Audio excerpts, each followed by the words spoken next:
สวัสดีครับเพื่อนๆพบกับผมนะครับต้นเที่ยวไปกับไบเกอร์นะครับ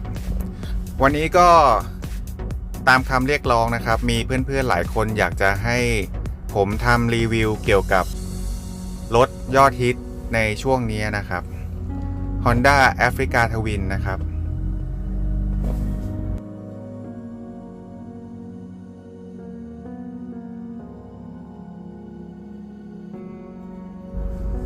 ผมก็ได้มีโอกาสขี่เป็นเจ้าของนะครับอยู่ประมาณสักเกือบปีนะครับวิ่งไปประมาณสัก 23,000 กิโลเมตรนะครับตัวที่ผมใช้เนี่ยจะเป็นAfrica Twin ตัว DCT นะครับเป็นปี 2017 นะครับซื้อประมาณกลางปีนะครับก็เป็นตัว L1 นะครับตัวสูงนะครับก็ซื้อเองใช้เองนะครับไม่ได้มีสปอนเซอร์จัดมาให้รีวิวแต่อย่างใดนะครับก็ใช้ขี่ไปทั่วประเทศไทยนะครับเหนือใต้แล้วก็มีไปไกลที่สุดก็จะเป็นซาปาเวียดนามนะครับทริปนั้นประมาณสักรวมกับถึงกรุงเทพแล้วเนี่ยน่าจะประมาณสักเกือบราวๆสัก 4,000 กิโลเมตรนะครับก็คิดอยู่นานนะครับว่าจะรีวิวยังไงดีเพราะว่าเข้าไปดูในเว็บเนี่ยก็เห็นมีคนรีวิวไว้พอสมควรแล้วนะครับแต่ว่าเท่าที่ผมดูเนี่ยส่วนใหญ่ก็จะรีวิวเป็นข้อดีนะครับซึ่งผมก็เข้าใจว่าเพื่อนๆก็น่าจะพอรู้มาบ้างอยู่แล้วล่ะนะครับผมก็เลยจะมารีวิวเป็นข้อเสียนะครับจากที่ผมได้ใช้มาประมาณเกือบปีนะครับระยะทาง 20,000 กว่ากิโลแต่ต้องบอกเพื่อนๆก่อนนะครับว่าข้อเสียที่ผมจะ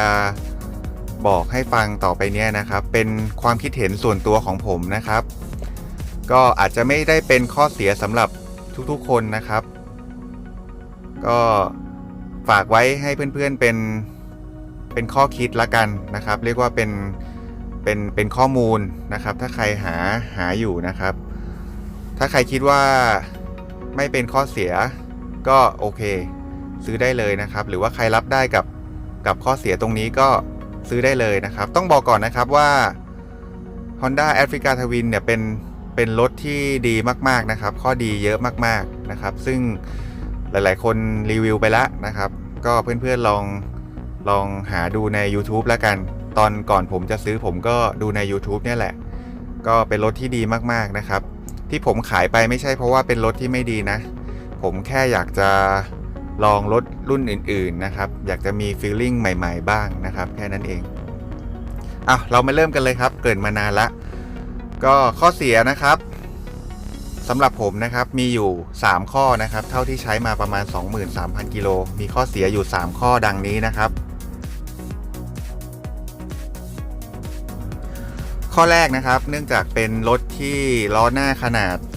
21 นิ้วนะครับข้อแรกคือที่ความเร็วสูงเนี่ยรถจะควบคุมค่อนข้างจะยากมากนะครับที่ความเร็วสูงเนี่ยก็คือประมาณสัก160 กิโลเมตรขึ้นไปนะครับถ้าเราต้องวิ่งยาวๆไกลๆลงใต้อย่างเงี้ยนะฮะอาจจะมีช่วงใช้ความเร็วสูงไล่ตามเพื่อนๆบ้างนะครับที่ความเร็ว160 กิโลเมตรขึ้นไปเนี่ยรถมีอาการหน้าส่ายอย่างเห็นได้ชัดนะครับจริงๆมันเป็นคาแรคเตอร์ของรถตัวนี้อยู่แล้วล่ะเพราะว่าเขาไม่ได้ทำมาให้เราใช้ความเร็วสูงเขาทำมาให้เราวิ่งลุยได้ทุกสภาพเส้นทางนะก็คือล้อหน้าเนี่ยจะเป็นล้อหน้าขนาด21 นิ้วซึ่งใหญ่กว่ารถทั่วๆไปนะครับแล้วก็ความกว้างเนี่ยความกว้างนี่แคบกว่าล้อรถบิ๊กไบค์ทั่วไปนะผมจำความกว้างไม่ได้แต่ว่าใช้ยางไซส์90/90อ่ะ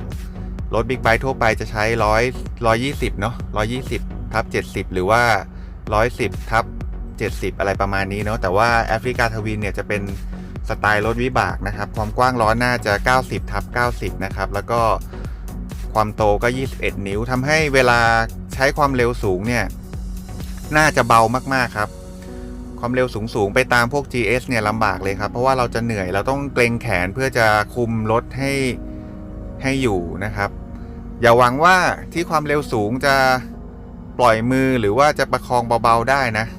คือยิ่งเร็วสูงมากๆเนี่ยยิ่งสายนะครับเนื่องจากความสูงรถด้วยส่วนหนึ่งนะครับยิ่งติดปี๊บเนี่ยโอ้โหยิ่งไปกันใหญ่เลยนะครับยิ่งติดปี๊บหน้าก็สายท้ายก็ต้านลมท้ายก็มีอาการสายนะครับอันนี้ที่ผมเจอกับตัวเองนะครับต่อมาข้อที่2นะครับข้อที่2คือล้อแบบมียางในเนี่ยไม่เหมาะกับการขี่เที่ยวอย่างแรงครับคือต้องยอมรับว่าด้วยคาแรคเตอร์ของแอฟริกาทวินเนี่ยเป็นรถที่เขาจะเน้นให้เราไปลุยเนาะคืออาจจะเรียกว่าเป็นรถวิบากขนาดใหญ่ก็คือเขาก็เลยออกแบบให้ใช้ล้อแบบมียางในนะครับเผื่อเราไปลุยป่าเราจะได้ลดลมยางให้เหลือน้อยๆแล้วก็ขี่ลุยได้ซึ่งในความเป็นจริงอะครับเราซื้อรถน้ำหนัก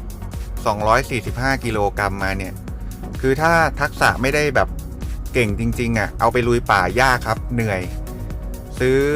150-250ไปลุยเถอะนะครับแอฟริกาทวินเนี่ยก็สำหรับคนขี่ทั่วๆไปนะถ้าสำหรับคนขี่เก่งๆเนี่ยก็อีกคลาสหนึ่งซึ่งผมเข้าใจว่าคนขี่ทั่วๆไปเนี่ยคงจะไม่ได้เอาไปแบบลุยป่าจ๋าๆเนาะถ้าผมเข้าใจผิดต้องขออภัยด้วยนะครับก็คือคนขี่ทั่วๆไปเนี่ยก็คือน่าจะขี่ทางดำสัก 60-70% นะครับแล้วก็มีลุยบ้างสัก 20-30 เต็มที่ก็ 40% นะครับสำหรับคนทั่วๆไปนะครับซึ่งล้อแบบมียางในเนี่ยไม่เหมาะเลยครับผมเจอกับตัวเองครับผมขี่ไปภูชี้ฟ้ายางรั่วครับหาร้านที่สามารถเปลี่ยนยางได้เนี่ยค่อนข้างจะยากเลยคือขนาดผมพกยางในไปเองนะหาร้านที่จะงัดเปลี่ยนยางให้เราได้เนี่ยค่อนข้างจะยากร้านรถเล็กก็ไม่กล้างัดร้านรถยนต์ก็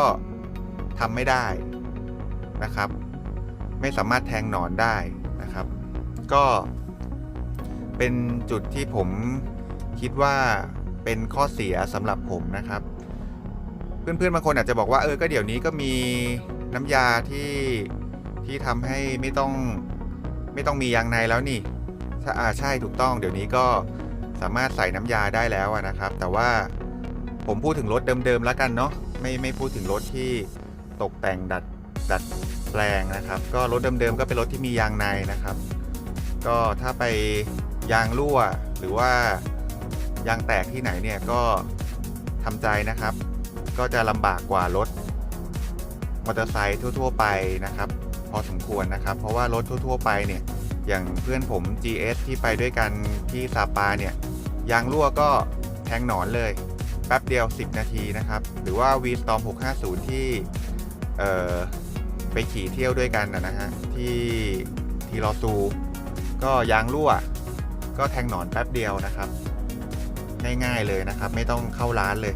ก็แค่พกอุปกรณ์แทงหนอนไปด้วยก็จบแล้วนะครับง่ายๆเลยต่อไปข้อเสียข้อที่3ที่ผมเจอนะครับก็คือรถญี่ปุ่นแต่ว่าอะไหล่ราคายุโรปจริงๆนะครับเพื่อนๆที่ซื้อใหม่อาจจะไม่รู้นะแอฟริกาทวินเป็นรถที่มีราคาอะไหล่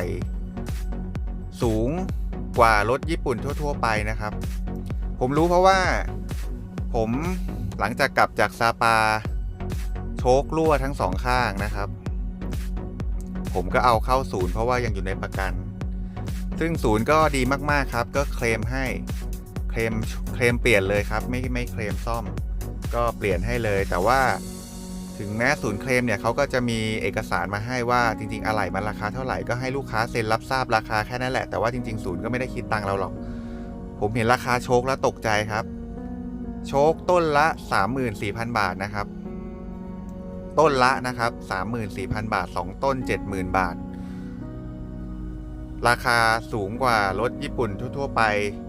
มากๆเพื่อนผมใช้เวอร์ซิส650โชคต้นหนึ่งน่าจะ10,000 กว่าบาทน่าจะประมาณนี้นะครับ ถ้าผิดพลาดก็ขออภัยด้วย ตอนผมใช้ R1200 GS เนี่ยโชคต้นหนึ่งรู้สึกว่าจะประมาณสัก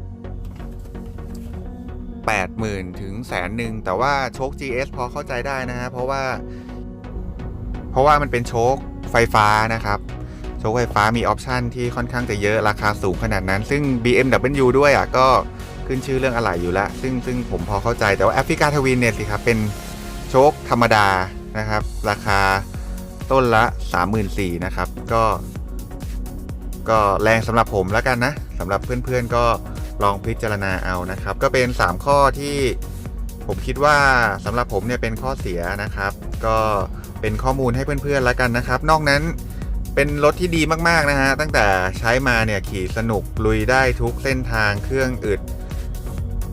กำลังค่อนข้างดีนะครับก็วันนี้ขอบคุณเพื่อนๆมากๆนะครับสำหรับการติดตามรับฟังนะครับก็ฝาก